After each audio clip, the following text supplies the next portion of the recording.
Assalamualaikum warahmatullahi wabarakatuh. Selamat sore semuanya. Ketemu lagi dengan saya dalam mata kuliah Ekonomi Pertanian. Jadi pada kali ini saya akan menerangkan mengenai prinsip-prinsip ekonomi dalam usaha tani. Jadi ini usaha tani ya, biasanya berbentuk dalam pertanian rakyat. Jadi bisa kita katakan bahwa usaha tani ini sendiri adalah tempat atau bagian dari permukaan bumi di mana pertanian diselenggarakan oleh seorang petani. Ini petani tertentu di garis bawahi ya. Jadi petaninya itu bisa dia sebagai pemilik sawahnya, dia sebagai penyangkap atau manajer yang digaji. Kemudian bentuk usahanya macam-macam ya, bisa berupa bercocok tanam, kemudian beternak, perikanan, memelihara ikan juga bisa. Nah, ini ada beberapa konsep dari prinsip ekonomi yang harus kalian pahami. Yang pertama itu ada konsep manajemen usaha tani. Jadi manajemen usaha tani itu merupakan bagian dari ilmu ekonomi pertanian yang mempelajari cara-cara petani menyelenggarakan usaha tani.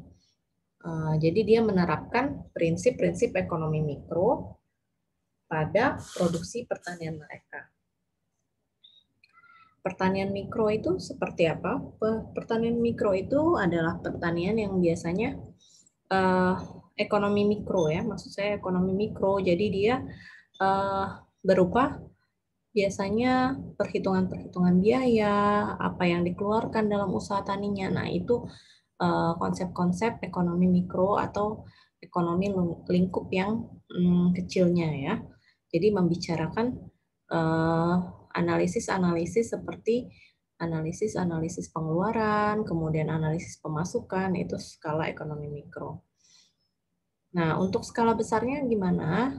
Jadi kalau di skala besar itu ada bagiannya namanya biasanya pengelolaan perkebunan. Jadi kalau yang skala kecil biasanya dilakukan oleh petani-petani lokal. Kemudian ini beberapa manajemen usaha tani yang telah dilakukan petani. Jadi petani selalu menginginkan hasil panen yang besar atau cukup untuk menghidupi keluarganya sampai dengan panen berikutnya. Ini berarti kalau di prinsip ekonomi itu artinya adalah keuntungannya sudah maksimal. Jadi dia bisa memenuhi kebutuhan rumah tangganya sampai ada panen berikutnya. Jadi saya kasih contoh misalnya usaha tani padi.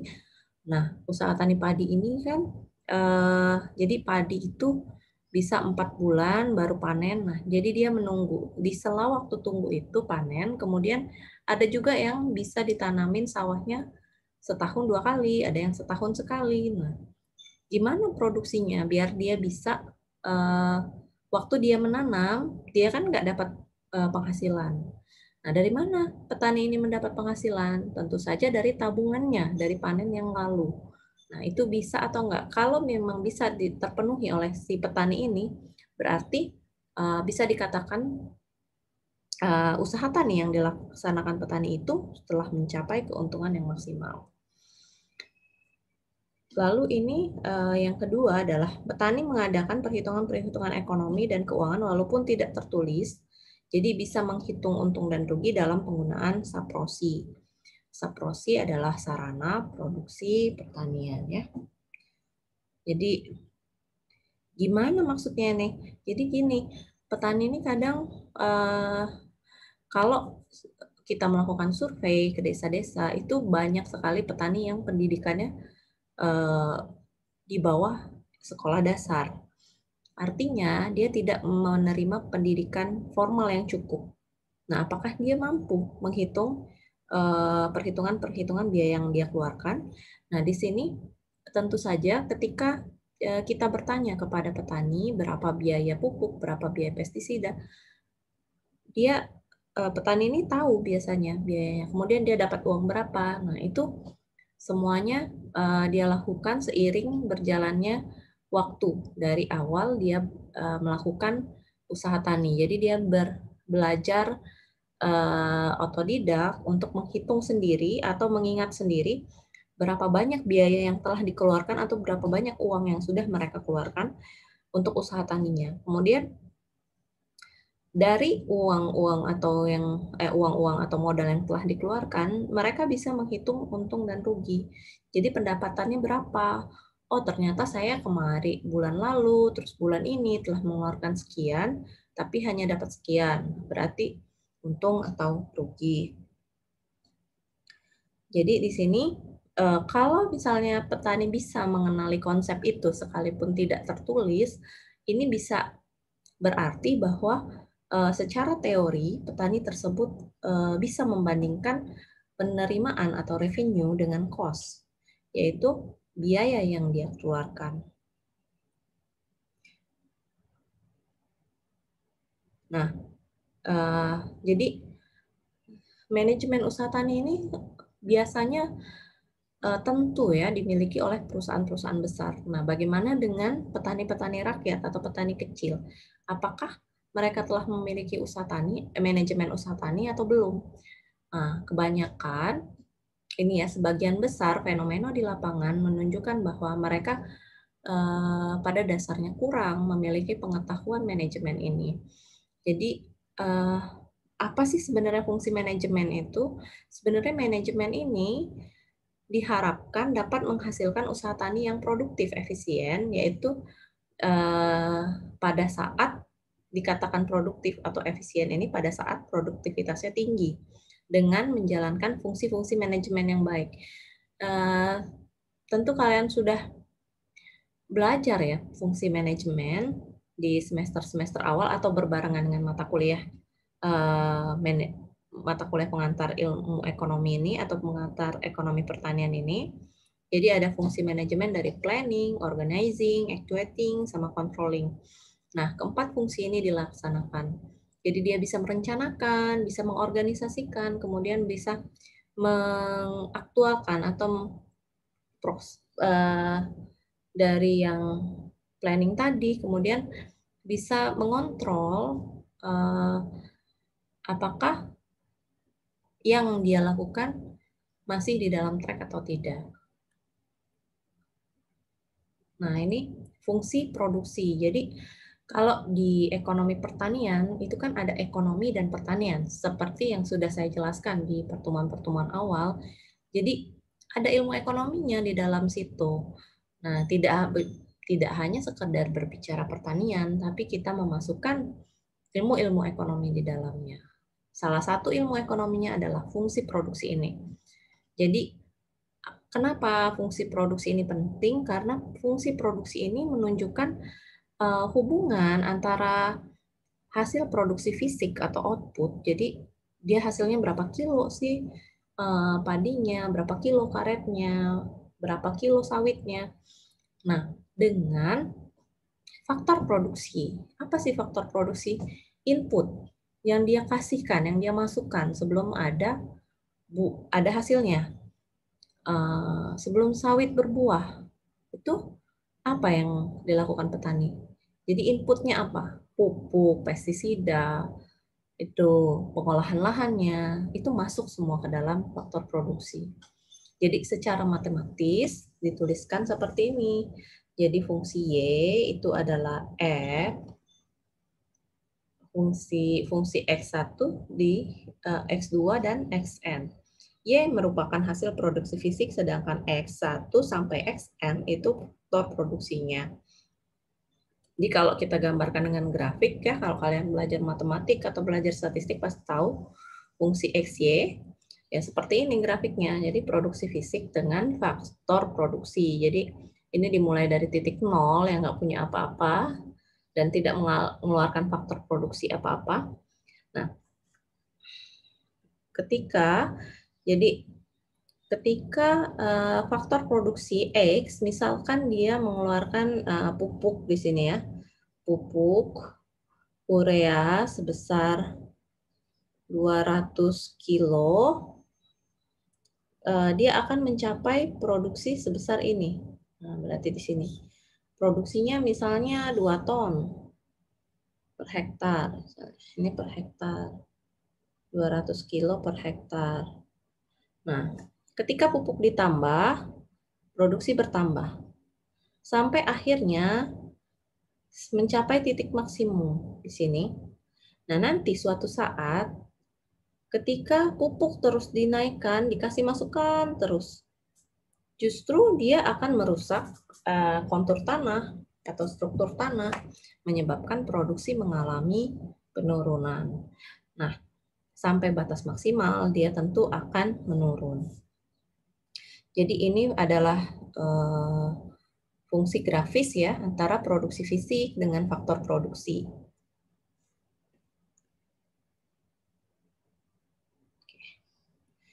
Nah, yang ketiga ini mengenai efisiensi produksi. Apa yang dimaksud efisiensi produksi? Efisiensi produksi ini adalah banyaknya hasil produksi fisik yang didapat dari suatu kesatuan faktor produksi atau input. Jadi, bila kita nilai dengan uang, biasanya bentuknya berupa efisiensi ekonomi. Jadi hasil produksi tidak semua diterima petani karena hasil tersebut harus dikurangi dengan biaya-biaya tentu saja ya. Jadi waktu panen, jangan senang dulu panen, dapat uang misalnya petani itu 20 juta nih dari panen sawit 2 hektar. Banyak kan uang 20 juta. Nah, uang 20 juta ini waktu panen bukan semuanya murni dari hasil keuntungan. Tentu saja dikurangi dulu, lihat sebelum ini, sebelum dapat 20 juta ini dia ngeluarin uang atau enggak. Dia keluarkan uang untuk pupuk. Kemudian untuk apa lagi? Pestisida misalnya. Untuk menanamnya. Untuk tenaga kerja. Untuk persiapan lahan. Pengolahan lahan. Nah, faktor keseluruhan ini, jadi dia harus kurangkan dulu dengan biaya-biaya.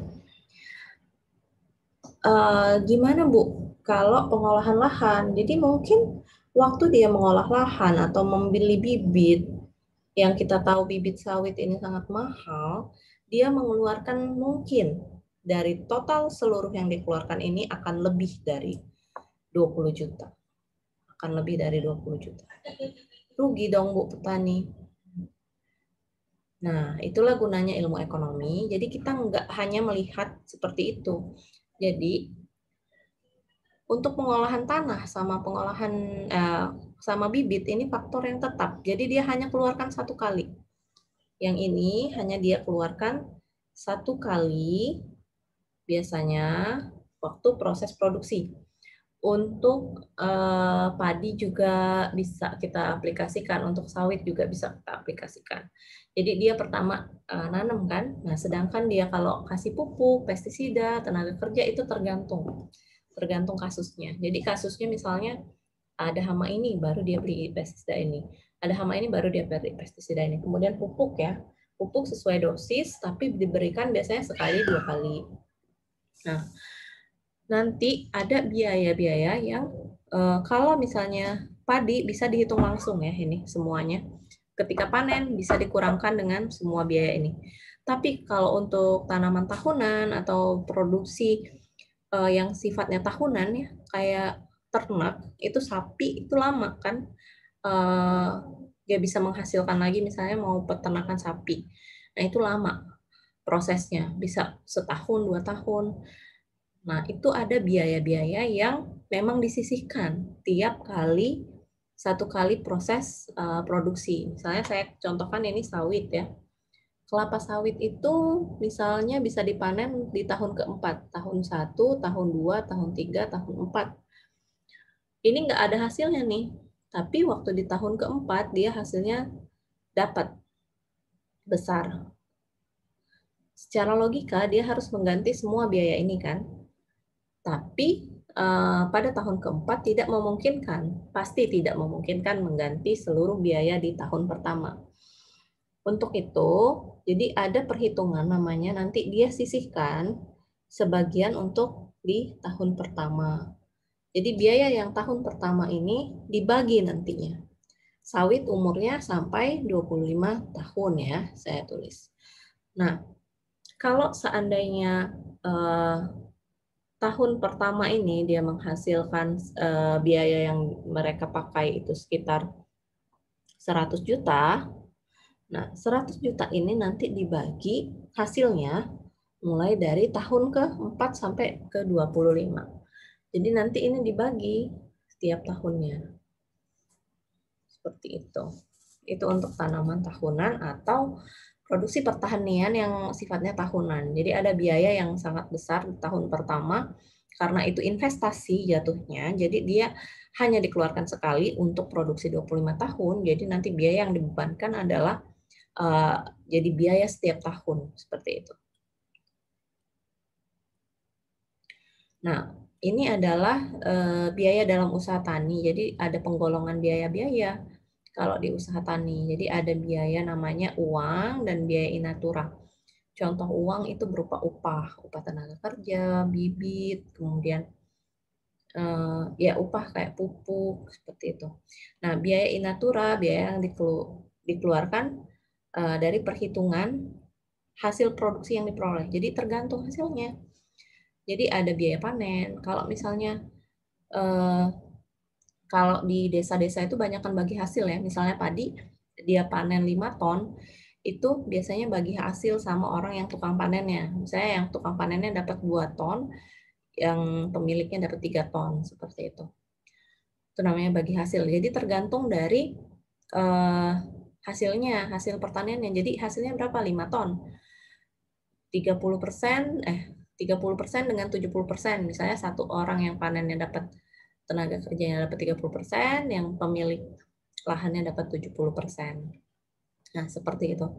Jadi tergantung dari panennya ya, produksinya. Kemudian pajak, ada pajaknya nanti. Lalu untuk biaya tetap dan biaya variabel, ini pengelompokannya. Biaya tetap adalah jenis biaya yang besar kecilnya tidak tergantung pada besar kecilnya produksi. Jadi mau produksi berapapun biayanya tetap segitu.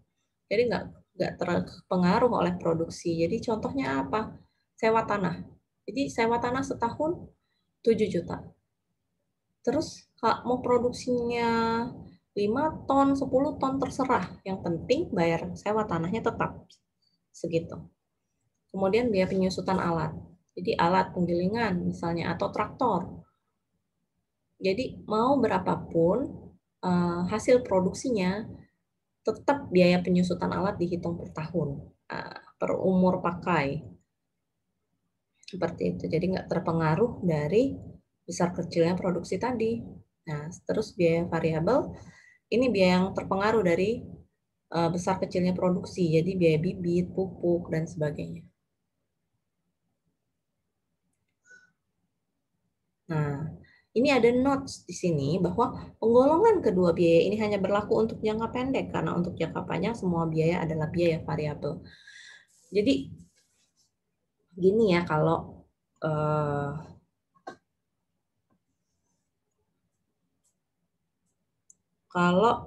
di kenapa jangka pendek? Jangka pendek itu apa sih maksudnya? Yang langsung panen, yang cepat kayak padi gitu kan. Kemudian tanaman sayuran, hortikultur itu hortikultur itu sayuran ya. Kalau buah kayaknya banyak yang lama panennya. Jadi di sini biaya-biayanya tuh tetap berlaku. Jadi ada biaya tetap, biaya variabel. Tapi untuk jangka panjang itu kayak tanaman karet, kemudian tanaman sawit, itu semua biaya adalah biaya variabel. Jadi dia karena hitungannya hitungan tahunan seperti itu. Jadi nggak ada biaya tetap, jadi biaya variabel semua karena berubah-ubah. Nah, ini untuk biaya rata-rata dan biaya marginal. Jadi biaya rata-rata adalah biaya produksi total dibagi dengan jumlah produksi. Kemudian sehingga sulit menjadikan patokan dalam menentukan harga Selain itu petani sering HP itu harga pokok ya. Petani sering tidak memasukkan biaya tenaga kerja keluarga. Jadi ini agak susah ya. Jadi kadang-kadang petani itu mengerjakannya dengan suami istri. Jadi tenaga mereka tuh nggak dihitung. Jadi tenaga mereka itu ya nggak include di dalam biaya yang telah dikeluarkan. Kemudian biaya marginal adalah tambahan biaya yang harus dikeluarkan untuk menghasilkan tambahan pendapatan. Jadi secara grafis dapat digambarkan seperti ini. Jadi ini BM biaya marginal, ini biaya variabel rata-rata, kemudian ini biaya rata-rata.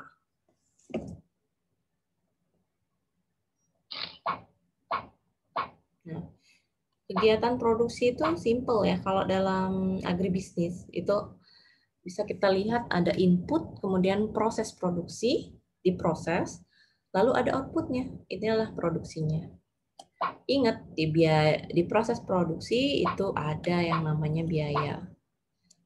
Nah, ini udah saya jelaskan tadi ya. Jadi biaya produksi terbagi menjadi biaya tetap dan biaya variabel.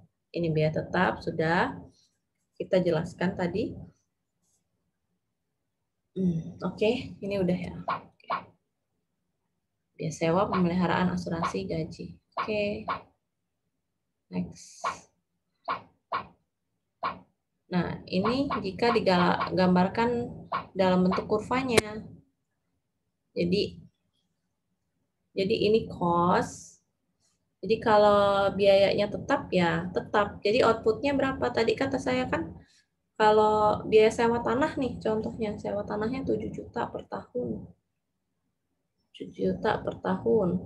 Produksinya di sini ada 5 ton, 6 ton, 7 ton. Tetap biayanya 8 ton. Tetap di sini 7 juta per tahun.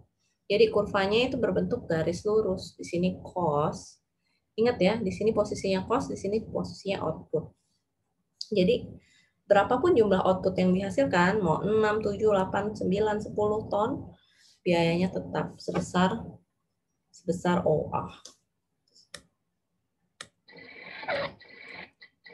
Nah, ini biaya variabel cost ya. Sudah saya jelaskan. Jadi bisa berubah-ubah. Contohnya adalah biaya bahan baku, bahan mentah. Jadi outputnya tadi misalnya pupuk di sini. Pupuknya gunain 1 ton. Bukan, di sini ya pupuk cost. Pupuk di sini adalah outputnya produksi. Produksinya tadi 1, 5, 6, 7, 8 ton. Ini produksinya ya, produksi padinya, penggunaan pupuknya ini. Ini cost-nya. Jadi terus ya grafiknya seperti itu. Nah, jadi variable cost itu total apa disebut dengan TVC itu total variable cost. Jadi berubah searah dengan berubahnya jumlah output. Jadi dia tergantung dengan output ini. Outputnya kemana dia juga berubah. Oke. Secara matematis ya ditulis. Kalau secara logika kan kalian udah tahu nih. Tadi kata saya biaya dibagi 2, total cost jadi adalah dibagi fixed cost ditambah variable cost. Ini fixed cost ya. Fixed cost ini adalah biaya tetap. Nah, sedangkan variable cost biaya variabel.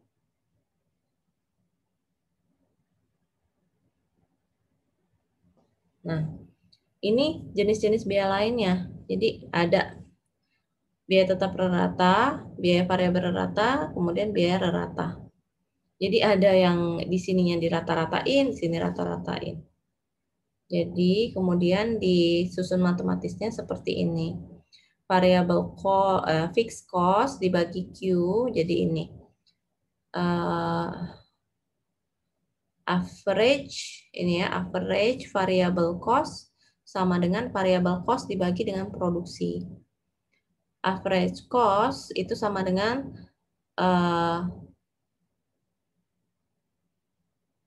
cost dibagi dengan total cost dibagi dengan produksi atau output ya. Nah, sedangkan biaya marginal adalah biaya tambahan untuk setiap tambahan output. Kemudian ada lagi namanya biaya marginal. Biaya marginal juga dapat dinyatakan dari biaya variabel. Jadi ada rumusnya itu delta TC per delta Q. Jadi perubahan total cost dibagi dengan perubahan Q.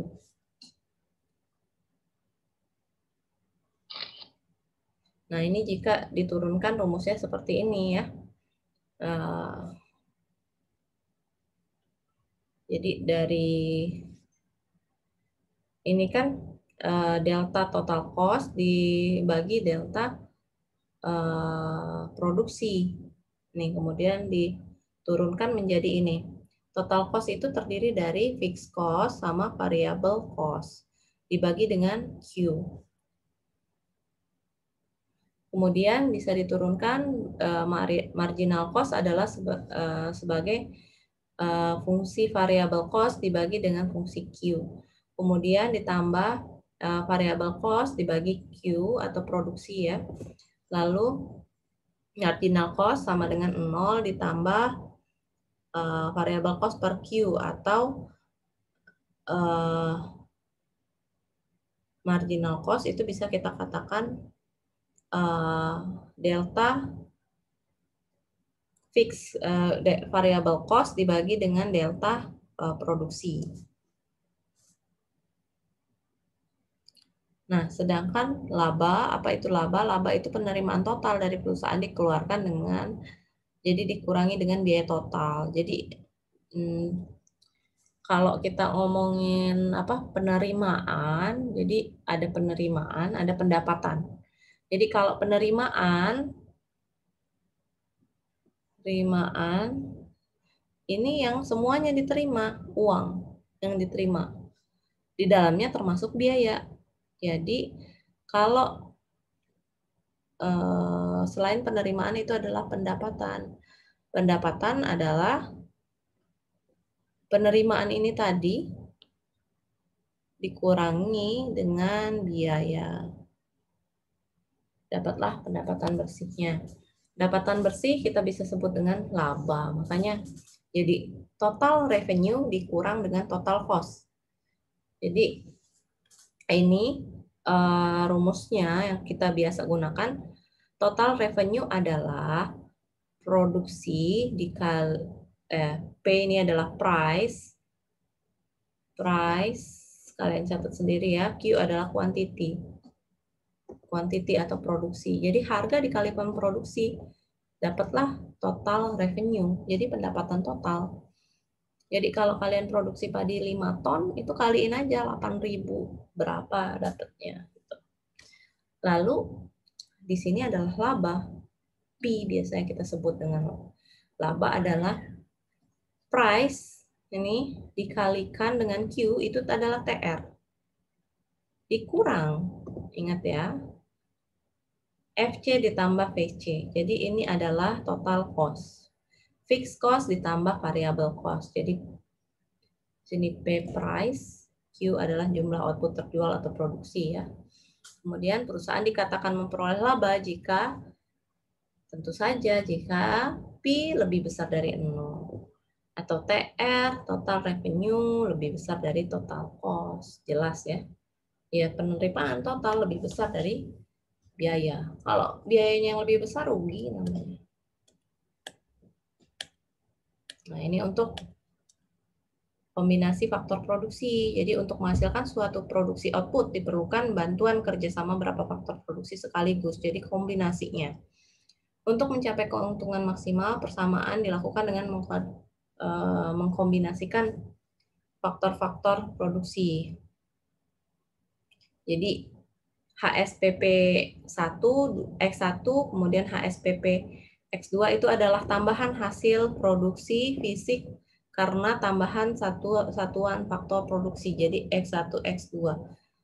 Jadi HRX itu adalah harga faktor produksi masing-masing. HRY adalah harga hasil produksi ini. Nah, ini HRX adalah harga faktor produksi masing-masing. Oke. Yang kelima, ini kombinasi hasil-hasil produksi. Jadi, secara teoritis komoditi yang dihasilkan petani hanya satu komoditi, tapi kenyataan petani sebenarnya menghasilkan lebih dari satu komoditi. Tujuannya adalah untuk mendapat produksi yang optimal dari sawah dan ladang yang sempit. Ini yang kata saya tadi ya, nggak semua petani itu bisa nanam. Kalau petani padi itu nggak bisa nanam setahun misalnya 2 kali padinya, nggak semua. Jadi ada yang mereka cuma bisa nanam sekali dalam setahun. Nah, gimana mereka mau makan? Nggak cukup kan uang dari hasil produksi tadi untuk sampai produksi berikutnya. Jadi lama waktu tunggunya bisa setahun itu kan. Jadi sementara mereka harus mendapatkan uang pada saat itu. Makanya ada kombinasi tanaman lain. Jadi kayak di KTM, itu KTM Telang, mereka menanam jagung untuk produksi selain padi. Jadi padinya udah habis produksi ditanamin jagung seperti itu. Banyak ya tempat-tempat lain juga pakai kombinasi tanaman. Jadi ada tanaman lain juga yang bisa dijadikan sumber pendapatan. Ada yang nanam pisang, ubi, bisa dijual semua. Ini tujuannya apa? Tujuannya untuk mendapatkan hasil produksi optimal dari sawah dan ladang yang sempit, kemudian menjamin tersedianya bahan makanan sepanjang tahun. Jadi ada sih petani yang nggak jual gitu, tapi mereka tetap berpikir bagaimana mereka akan hidup. Jadi asal ada beras, misalnya dari panen yang berikutnya, oke, cukup. Untuk makanannya mereka bisa cari ikan, misalnya, kemudian bisa beternak ayam untuk mengambil telurnya, bisa macam-macam ya kalau di desa. Lalu mengurangi resiko kegagalan. Nah, ini kalau ditanam terus-terusan dengan padi terus dipaksa lahannya, nah itu kadang-kadang tanahnya jadi nggak bagus. Lalu bisa gagal panen.